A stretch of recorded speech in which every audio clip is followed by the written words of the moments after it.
continuación, Reporte Estelar. Programa mixto, informativo y de opinión, con elementos de lenguaje, salud, sexo y violencia que solo puede ser presenciado por menores de edad bajo la supervisión de sus padres, representantes o responsables. Programa de producción nacional.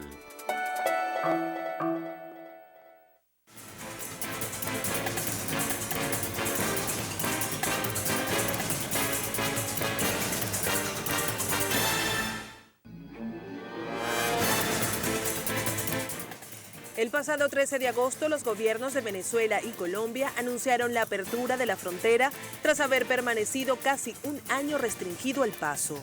Durante esta reunión, el presidente Nicolás Maduro y Juan Manuel Santos acordaron reabrir el paso peatonal de forma gradual, crear un centro binacional para luchar contra el contrabando y además tener un control del flujo de personas y vehículos para evitar hechos irregulares que atenten contra la estabilidad de ambas naciones.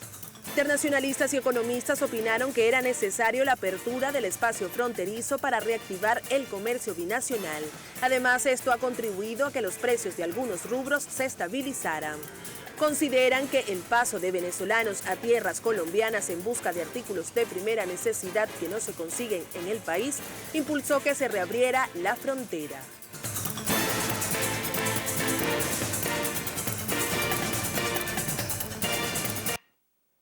Muy buenas noches, bienvenidos a Reporte Estelar. Como escuchaban, hoy estaremos abordando el tema sobre la situación entre la frontera entre Colombia y Venezuela. Hace más de un año que se tomó esta medida. Hasta ahora no se ha dado ningún balance por parte del gobierno venezolano. Sí, las situaciones que originaron la toma de esta medida de alguna forma pues se vieron subsanadas o si hay un porcentaje que todavía se mantiene de hechos delictivos allí en la frontera. Tampoco se ha generado un balance con respecto a la situación económica en lo que fue una de las fronteras más vivas y si se va a retomar, si se tienen medidas para reactivar precisamente la parte económica allí en la frontera. Tampoco se ha pronunciado el gobierno nacional con respecto a qué medidas preventivas estaría implementando o planificando junto con el gobierno colombiano, esto de cara a la posibilidad de que se lleve a cabo un acuerdo de paz entre el gobierno colombiano y algunas de las fuerzas insurgentes allí en Colombia. Esto respectivamente a aquellos integrantes de las FARC o del ELN que no deseen de alguna manera formar parte de este acuerdo. ¿Cómo afectará e impactará esto en nuestras fronteras? Por todo esto queremos conocer qué opinión tiene sobre la apertura de la frontera colombo-venezolana. Recuerde sus comentarios, sumamente importante a través de nuestras redes sociales, en Twitter, la cuenta del programa, @reporte_GB.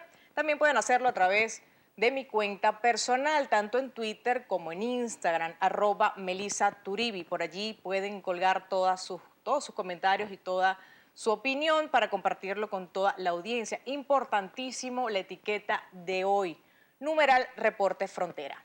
¿Qué opina usted de la forma como han tratado el tema del paso de las unidades de carga en la frontera? Esto pues con mercancía, también con algunos alimentos. Recuerde la etiqueta Reporte Frontera, numeral Reporte Frontera. ¿Cómo cree usted que está la situación del comercio en la frontera colombo-venezolana luego de la apertura? Y yo agregaría allí pues una pregunta bien crucial que tenía que ver con la introducción con mi introducción a este tema. ¿Cree usted que el gobierno venezolano está preparado para enfrentar un eventual desplazamiento de estas fuerzas insurgentes que no conformen parte de este acuerdo de paz a la frontera colombo-venezolana? Coméntelo también a través de nuestras redes sociales con la etiqueta numeral Reporte Frontera. Entrando ya en materia informativa, vamos a establecer un contacto con nuestro compañero Carlos Peñalosa, esto para conocer la opinión de los internacionalistas y politólogos en referencia a las políticas aplicadas para la reapertura fronteriza. Adelante, Carlos. Gracias, Melissa. Buenas noches. Como siempre, nuestro saludo para la audiencia de Reporte Estelar. Para la profesora universitaria e internacionalista María Teresa Velandria, la implantación de una ciudadanía fronteriza podría limitar el dinamismo necesario en los territorios fronterizos con Colombia. Territorios que además durante un año de cierre no se vieron beneficiados ni solventados los problemas de contrabando e inseguridad que se viven en la zona. El dinamismo de esa zona de frontera es muy difícil que tú lo puedas circunscribir a un estatuto, porque hay personas, por ejemplo, que vamos desde Caracas y queremos ir hasta Cúcuta, entonces como no somos habitantes de la frontera no podemos pasar cuando hay libertad de tránsito, entonces allí hay una serie de restricciones que no están claras. Ahora, lo que se busca en las zonas de frontera es identificar a quienes viven en la frontera y facilitarle el paso por los puestos fronterizos. Es decir, esto lo que busca es una medida de control, es decir, quiénes son los que viven allí y cuándo pasan y cómo pasan. Lo que pasa es que en esa zona la gente ha vivido históricamente pasando libremente sin que hubiera ninguna interrupción. El cierre de la frontera no tiene ninguna lectura positiva, porque las razones por las cuales el gobierno cerró la frontera, que era eliminar el contrabando y reducir la inseguridad, se potenciaron durante este año. Los que no eran contrabandistas se metieron a ser contrabandistas, el flujo de combustible no se detuvo. Y precisamente sobre la ciudadanía fronteriza, el ex embajador de Venezuela ante Colombia, Pavel Rondón, aseguró que es necesario ampliar las limitaciones que esto contempla. Además, es necesario acompañar ciertas políticas que puedan normalizar la vida en la frontera. Esas personas, según el derecho internacional, han adquirido un derecho que es transitar de un lado a otro. Pedimos que a esas personas se les reconozca ese derecho, pero la tarjeta tiene limitaciones. En el caso de Colombia, Colombia la va a dar a Cúcuta y a la zona metropolitana, y Venezuela se lo va a dar solo a los municipios aledaños. Eso es una limitante, porque resulta que la ciudad más fronteriza es San Cristóbal.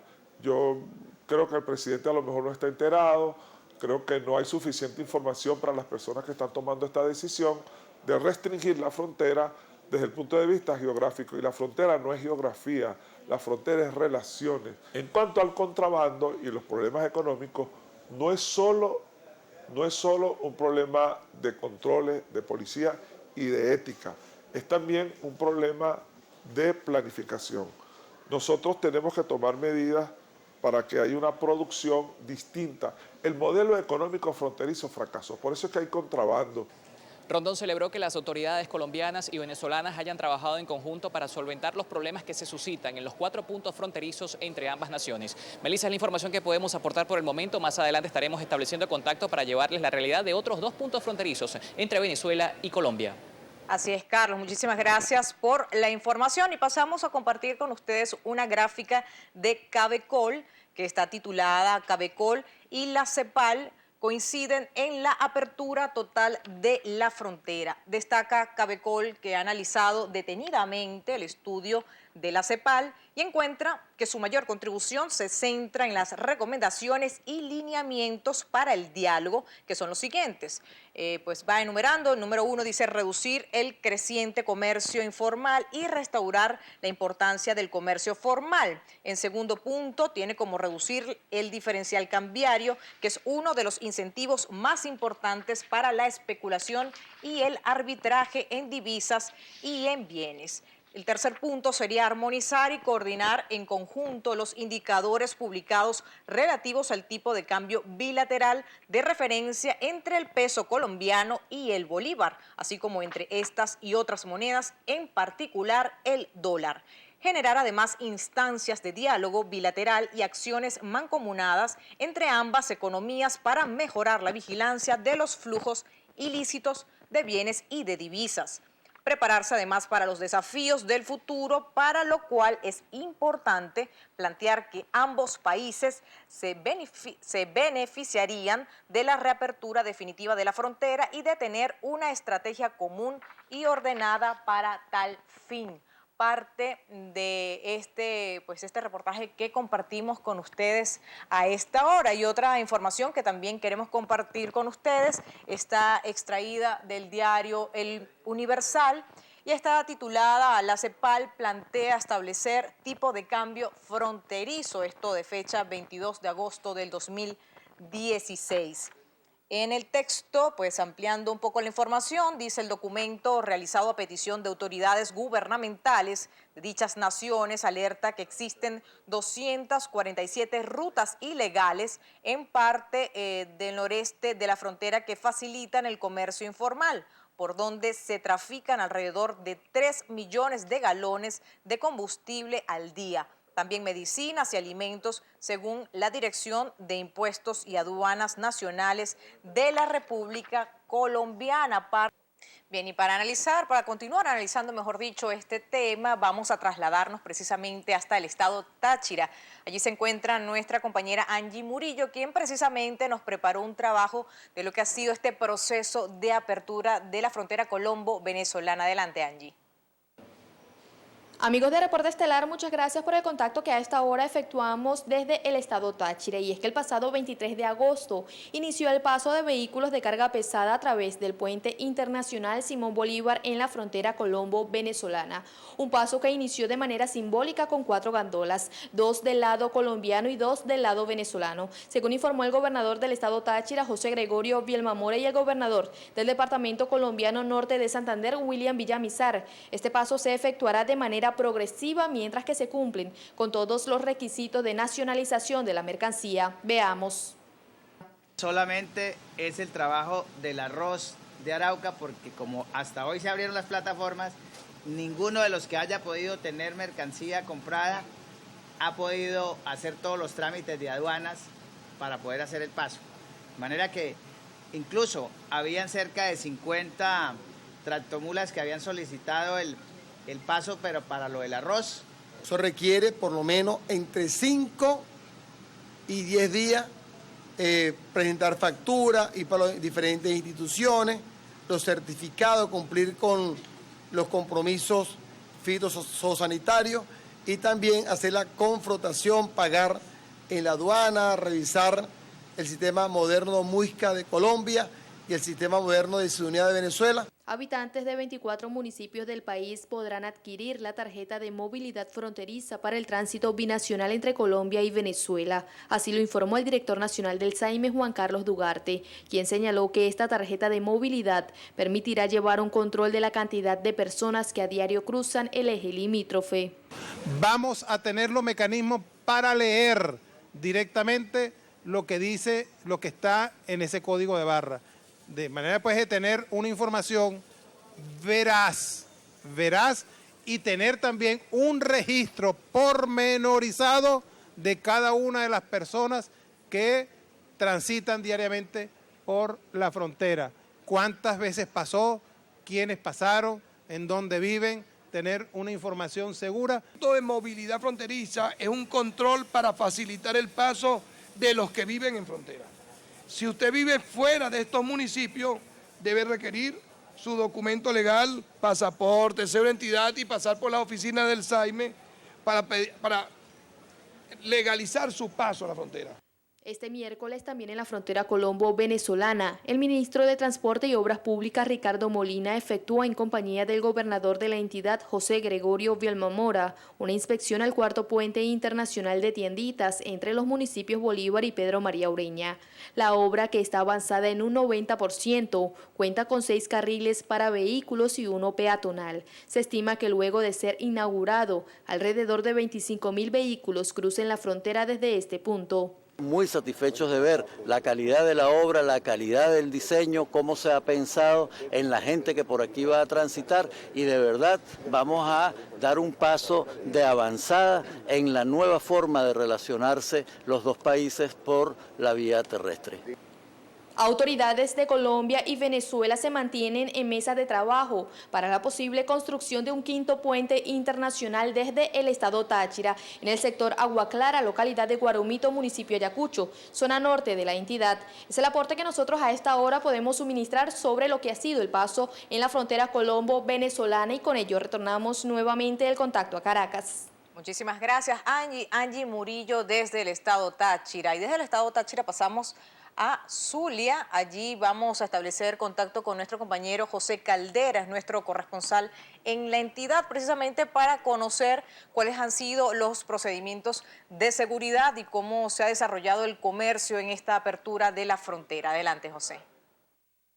Gracias por este contacto. Saludamos a quienes sintonizan Reporte Estelar. Luego de permanecer casi un año cerrada por órdenes del Ejecutivo Central, fue reaperturada la frontera colombo-venezolana por el área de Paraguachón en el estado Zulia el día 13 de agosto del presente año 2016. Veamos cómo ha transcurrido el paso de personas y de vehículos de carga pesada.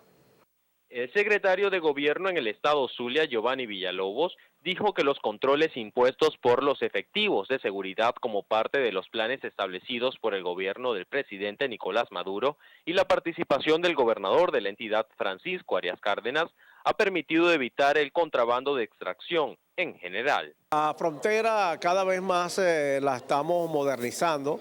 Y hay unas instrucciones de la Presidencia de la República para que con la unidad cívico-militar, en este caso la SODI y la REDI, nosotros podamos tener un trabajo mucho de mayor modernidad y transparencia en el manejo del personal. La gente está pasando tradicionalmente. Cuando se termine de normalizar ya el paso vehicular, nosotros estamos preparados a un mejor comercio. Estamos mejor preparados para enfrentar el tema de la delincuencia común o no. Entrenados para, como hicimos, más de 5.000 viajes de camiones de alimentos, ni siquiera uno hubo problema de droga, de manera que creo que hay una conciencia que se está, digamos, que construye luego de la crisis producto del cierre de la frontera. Además, el representante del gobierno regional manifestó que es fundamental el trato bilateral en función de reforzar e impulsar la actividad económica. Creo que es necesario hacer con la hermana República de Colombia una actividad económica mucho más dinámica. De hecho, siempre se ha tenido. Mira, hasta la frontera ha estado cerrada y por los caminos verdes ha transitado importante cantidad de productos de comercio, de alimentos de Colombia hacia acá, porque cambiamos, modificamos los listineros que antes contrabandeaban desde una crema de afeitar, toallas sanitarios, papel, alimentos, leche, harina, huevos, aceite, que se sacaron del país en el primer trimestre del 2016, dejando casi al Zulia sin alimentos. Bien, continuamos analizando la situación fronteriza entre Colombia y Venezuela y precisamente retomamos el contacto con nuestro compañero Carlos Peñalosa, esta vez para analizar las consecuencias que podría tener este acuerdo de paz entre el gobierno colombiano y las FARC. Adelante, Carlos. Tal como lo señalas, Melissa, ambos procesos corren en paralelo y los especialistas que hoy pudimos consultar con respecto al tema tienen posiciones encontradas. Escuchemos a continuación parte de sus impresiones. Todo el mundo ha hablado de la necesidad de la paz en Colombia, necesitamos la paz. Ahora cuando hay paz nos parece que la paz es mala. No, las repercusiones van a ser positivas. ¿Qué sentido tiene que un guerrillero que se desmovilice se va a venir a Venezuela? Si quiere seguir siendo guerrillero, pues sigue en su país. Debemos estar alerta y Venezuela tomar medidas porque Colombia, con esa paz y según los estudios que se han hecho en el mundo, donde quiera que ha habido conflicto y luego paz, puede incrementar su Producto Interno Bruto 1 punto anual. Eso quiere decir que estando ahorita en 4 puntos, en la mitad del tiempo que lo hacía antes, Colombia va a llegar a un 10% del PIB. Nosotros debemos tomar medidas para que cuando Colombia empiece a producir, porque va a producir más, ese comercio, esos productos vengan para acá de manera legal. El proceso de paz de Colombia no lo vamos a leer, lo vamos a sentir, porque son 2.200 kilómetros que compartimos con Colombia y donde sin duda desde el año 2008 en adelante hubo denuncias por parte de las autoridades militares colombianas, el ministro de la Defensa para el momento, Juan Manuel Santos, que dijo cuáles eran las coordenadas de los campamentos que se encontraban en territorio venezolano, que dio origen a la ruptura de relaciones diplomáticas en el año 2010 luego de la denuncia en la OEA. La pregunta es, ¿esos campamentos siguen estando allí? ¿Esos guerrilleros desmovilizados se pueden quedar viviendo pacíficamente en Venezuela? Bueno, si es así, uno no tendría nada que objetar. Pero ¿qué pasa con los frentes que no se van a desmovilizar? ¿Qué pasa con los frentes y las columnas guerrilleras que decidieron seguir en el negocio del narcotráfico? No lo van a poder hacer en Colombia porque ahí van a ser perseguidos. ¿Van a hacerlo desde Venezuela? O sea, yo creo que las incógnitas que presenta el proceso de paz para nosotros son muy grandes y no hay un debate en la opinión pública ni en las autoridades de cuáles son las consecuencias del posconflicto. Ambos especialistas mostraron su respaldo al proceso de paz que en este momento se adelanta en Colombia. Melissa, parte de la información que aportamos esta noche y con ello retornamos en contacto con ustedes en Reporte Estelar, no sin antes invitarlos a participar a través de la etiqueta Reporte Frontera. Así es, Carlos, muchísimas gracias por este reporte y rápidamente compartimos parte de sus comentarios en nuestra cuenta Reporte-GB. El analista nos dice: inseguridad, extorsión, contrabando de combustible siguen intactos. Ahora se suman la escasez y falta de inversión en la frontera. Aníbal Gómez nos dice, el gobierno le hace el juego a los bachaqueros. Traen comida de Colombia 3 veces más cara en Barinas. Parte de sus comentarios que lastimosamente no podemos compartirlos todos porque se nos ha acabado el tiempo. Sin embargo, los invitamos a que nos acompañen nuevamente mañana, donde como todos los viernes estaremos compartiendo con ustedes un programa cultural. Estaremos abordando pues un tema musical ya de cara a la venidera fecha decembrina. Así que acompáñenos mañana a las 8:30 de la noche. Que tengan feliz noche y por supuesto éxitos y bendiciones.